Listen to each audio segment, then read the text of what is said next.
Irmãos e irmãs, como é bom estarmos aqui reunidos pela fé. Por quê? Porque participa deste banquete sagrado quem tem fé. Dos outros banquetes desse mundo, a gente vai por amizade a quem convidou, porque gosta daquele tipo de comida que está sendo servido, churrasco, feijoada, etc. Mas aqui não. Aqui é servida na primeira mesa e na segunda mesa um alimento só para quem tem fé. Mesa da palavra, mesa da Eucaristia. As duas mesas do banquete da missa. E que bom que nós estamos aqui. Nós estamos aqui movidos pela fé para receber esse alimento que não encontramos em nenhum outro lugar. Aqui nós temos a força para crescer sempre nas virtudes cristãs, na missa. Não existe outra fonte maior. Se foi pensada pelo próprio Jesus, se ele instituiu a missa, se ele quis que os seus apóstolos continuassem a celebrá-la em memória dele, ora, se a inteligência infinita de Jesus assim decidiu, nós devemos valorizar, priorizar este encontro de irmãos e irmãs. O ganho realmente é incomparável, incomparável. E a gente então sai da missa com a seiva direto do tronco da videira. E os ramos vão para lá, vão para cá, para casa, para o trabalho, para conviver, para ir visitar uma pessoa enferma que precisa da minha atenção, para cuidar de alguém que está sobre os meus cuidados, com a força da seiva, a seiva do tronco que é o Cristo.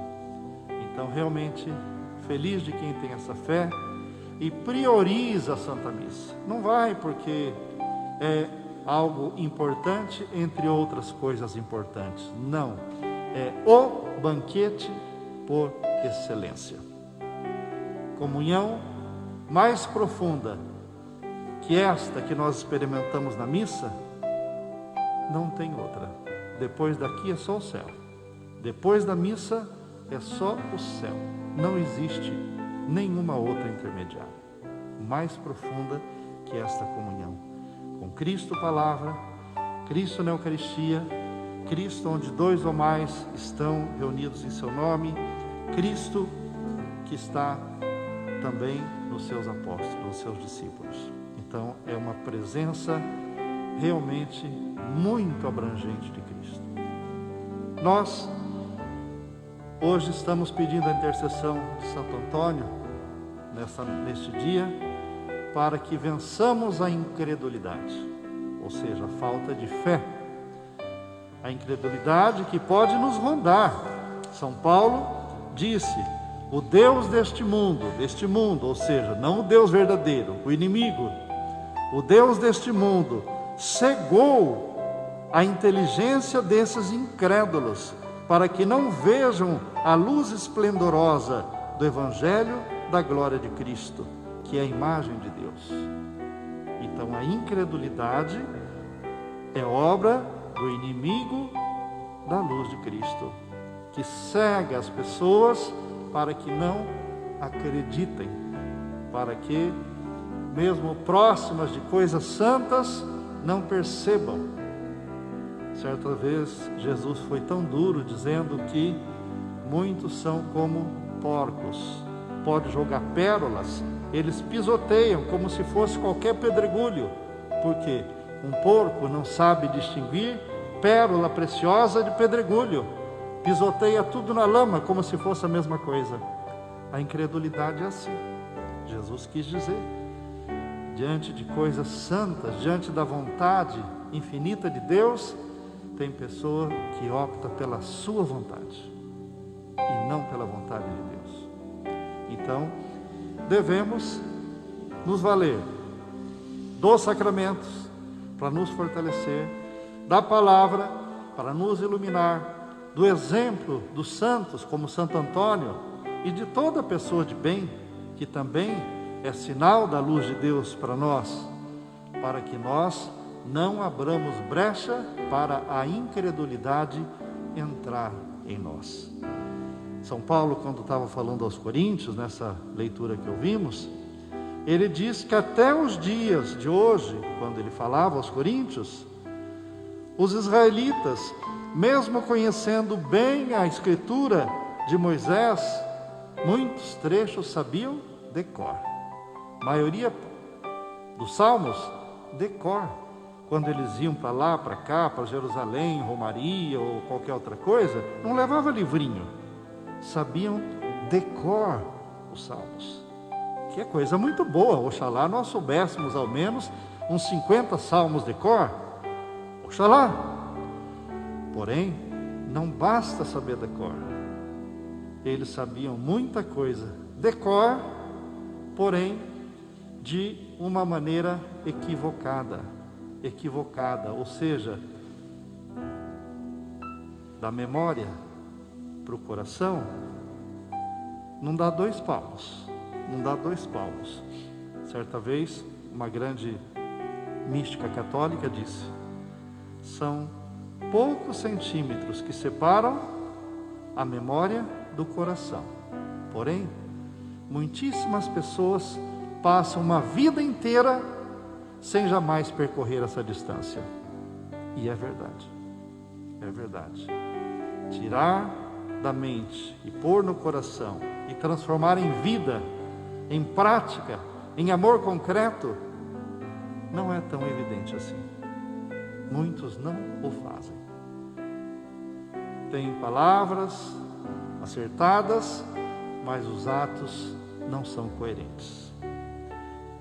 Às vezes até frequentam ritos da igreja, porém não conseguem mover vícios instalados na sua vida, atitudes equivocadas com a sua família, faltas de perdão ao próximo, de solidariedade aos necessitados, de sensibilidade à dor humana. Realmente, são poucos centímetros, mas que para muitos é uma longa distância. Passam anos para conseguir essa conversão.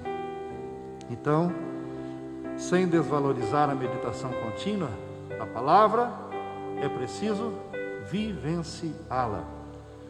São coisas que nós todos devemos ter claro. Santo Antônio, ele enamorou-se da palavra de Deus, conheceu-a muito, estudou-a muito, foi formado em Coimbra, que era a principal universidade de Portugal, e com a facilidade que Deus lhe deu para apreender, ele pôde reter tantos e tantos conhecimentos, porém, não de maneira teórica, não, ele imediatamente queria pôr em prática.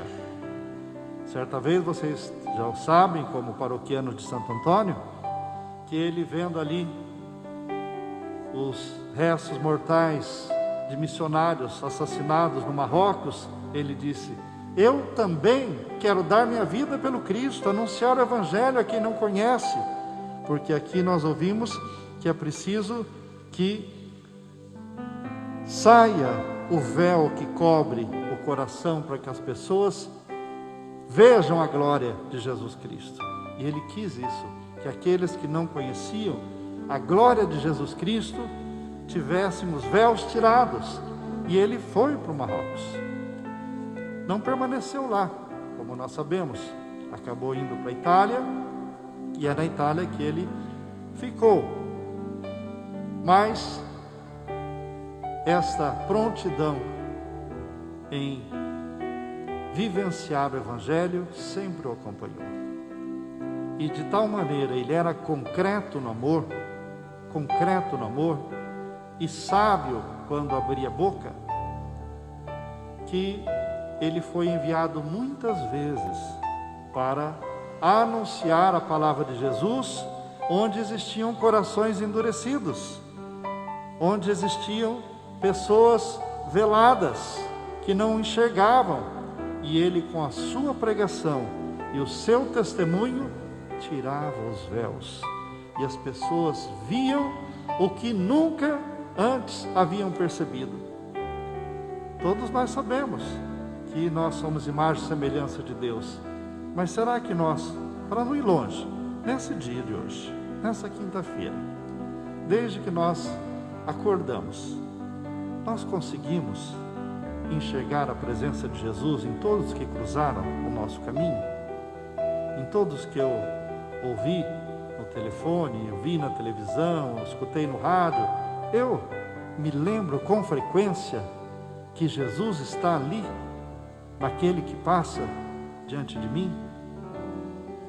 É uma coisa básica do Evangelho, mas muitas vezes nós não temos essa imediatez. E Santo Antônio, ao pregar o Evangelho e ao testemunhá-lo, até nos pequenos gestos, ele derrubava os véus, tirava os véus, e as pessoas enxergavam aquilo que é a essência do Evangelho. Reconheciam Jesus no seu semelhante, perdoavam, ajudavam os pobres, se convertiam, e foi assim que muitas pessoas voltaram ao caminho da fé, e às vezes até estruturas. Por quê? Porque a conversão não é somente individual, ela também é comunitária e social. E já no seu tempo, Santo Antônio sabia disso, que muitas coisas erradas faziam a maioria padecer. Certa vez, com esse dom de pregar, tocar os corações e testemunhar, Santo Antônio fez os administradores da cidade de Pádua mudarem as leis, diminuírem os impostos, e o conjunto da população da cidade conseguiu viver melhor, conseguiu ter mais condições de crescer na vida, de cuidar de seus filhos, de se educar. Por quê? Porque a renda foi distribuída, os corações dos administradores perceberam a ganância, o erro, o fechamento. Então, para percebermos como Deus se vale de enviados seus, homens e mulheres, que com o testemunho e também outros com a palavra ou com os dois, conseguem mover os corações. Nós, hoje, percebemos um grande apelo do Papa Francisco para isso, para a casa comum. Eu cuido da minha casa, eu me dedico à minha família, mas eu cuido também da casa comum, que é a minha cidade, a minha comunidade, que é a minha paróquia, que é a minha diocese, que é o Brasil, que é o mundo, que são todos os povos, todas as culturas. É coisa minha, é dom de Deus, é obra de Deus. Portanto, eu tenho que ser compassivo, misericordioso, solidário, atento. Então, os véus sempre cairão. É um trabalho contínuo. Seria maravilhoso se nós vivêssemos uma conversão tal que todos os véus caíssem de uma vez só e para sempre. Mas não é assim. O importante é que nós aceitemos esses limites da nossa humanidade e entremos num processo contínuo de conversão, lutando para que todos os véus caiam, para que nós enxerguemos a verdade, um após o outro. Hoje será esse, amanhã outro, depois de amanhã outro, porque a nossa tomada de consciência não é imediata e completa, ela é progressiva. Mas uma vez dado sim, uma vez aberto o coração para a ação de Deus, Ele não nos desampara e nós iremos avançar. Mesmo quando o homem velho grita, mesmo quando o homem velho se justifica, quer ter razão, nós percebemos que é uma artimanha do inimigo, do Deus desse mundo, que quer recolocar os véus. E a gente fala, não, eu vou continuar, está difícil, está doendo, mas é por aqui que eu vou. Esse é o caminho da verdadeira visão, do amor de Deus, da luz de Deus. Esse é o caminho que Deus preparou para mim, para a minha família, para a humanidade toda. Então, Santo Antônio perseverou, e por isso mesmo foi considerado oficialmente não só como um santo, mas como um doutor da igreja. Um doutor da igreja.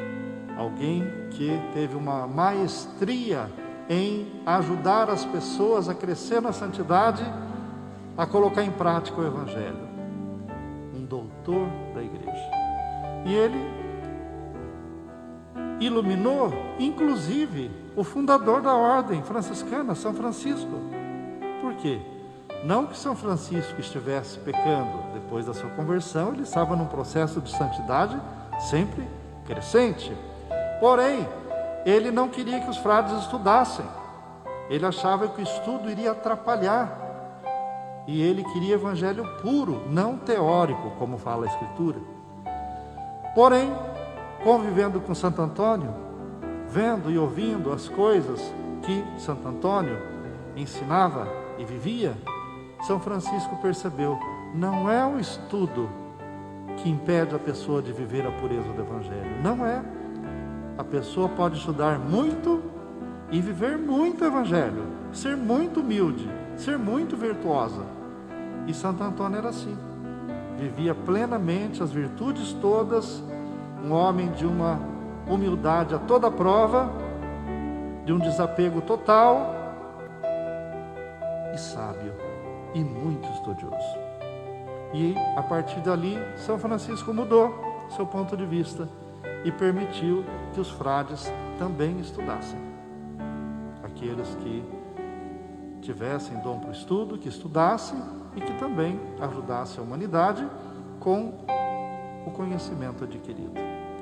E assim foi que nós tivemos grandes teólogos franciscanos, como temos até os dias de hoje, grandes teólogos franciscanos também. Então, para dizer que quem realmente está num processo contínuo de conversão, utiliza de todos os meios para fazer a vontade de Deus. Também o estudo, também uma outra aptidão natural, também outras modalidades, como a oração contínua, etc. Tudo se torna meio para a pessoa agir, em nome de Deus. Então, com a intercessão de Santo Antônio, peçamos hoje que algum véu caia.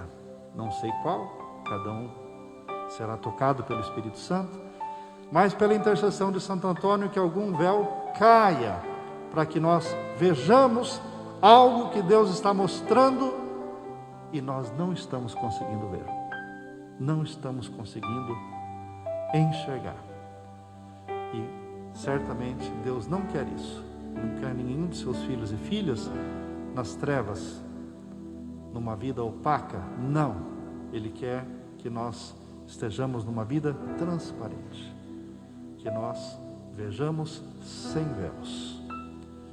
Então, creiamos, façamos esse ato de fé na intercessão de Santo Antônio, que ficou conhecido como um homem que já viveu coisas extraordinárias em vida, não só depois de morto, em vida. Muitas coisas, né, foram narradas em vida, por isso ele foi canonizado tão rapidamente. Então, que Santo Antônio nos faça avançar no caminho da santidade. Que Santo Antônio nos faça avançar na vivência do Evangelho, para que nós possamos irradiar a luz de Cristo, que aqui nós estamos recebendo, aprimorando, para aquele que hoje não veio, para aquele que ainda não crê, para aquele que está em crise de fé, para aquele que não teve a oportunidade de aprender, para aquele que é teimoso, que nós sejamos estes instrumentos. Deus se encarregará de nos capacitar e de preparar as ocasiões concretas para que nós testemunhemos a sua luz. irmãos e irmãs, crentes nessa ação maravilhosa que é a intercessão dos santos, continuemos nossa santa celebração.